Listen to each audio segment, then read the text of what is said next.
Hello everyone! Today we're going to perform the Method C solvent removable using the fluorescent dye penetrant, and we're going to show the step-by-step procedure. First is we're going to do visual testing to see if may defect na ba agad na tayong nakikita.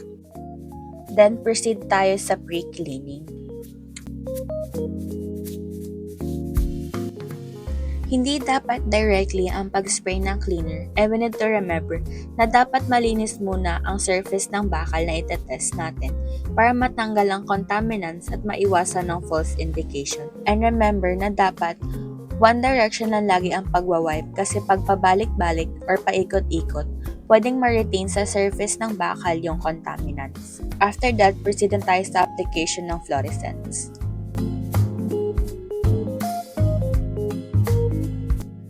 Need natin na i-shake yung can para mag-mix ng maigi yung chemical sa loob. Spray lang natin gently, 12-inch ang distance or 1 ruler from the nozzle ng penetrant hanggang sa surface ng specimen. Remember, 10 minutes ang dwell time ng penetrant at importante ito para mag-seep in ng malalim ang penetrant sa defects at ito ang sinasabi na capillary action.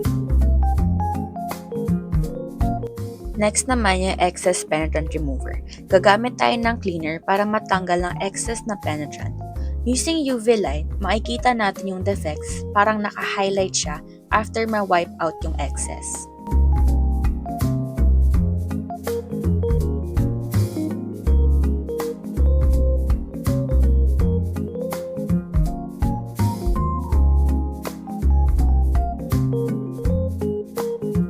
Then we'll proceed sa application ng developer. Remember na need pa din natin i-shake ang developer before tayo maglagay.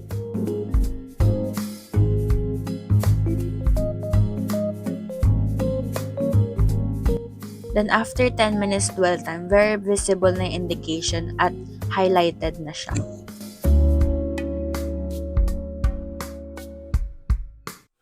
After evaluation, record natin ang result, then proceed na tayo sa post-cleaning.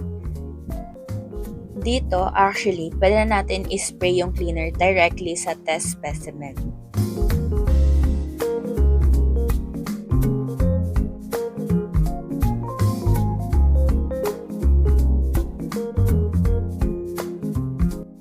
Importante pa din na i-double check natin gamit ang UV light to see if nalinis na ba siya ng maigi. Kasi possible na magkaroon ng corrosion if di natin lilinisin ng maigi ang bakal.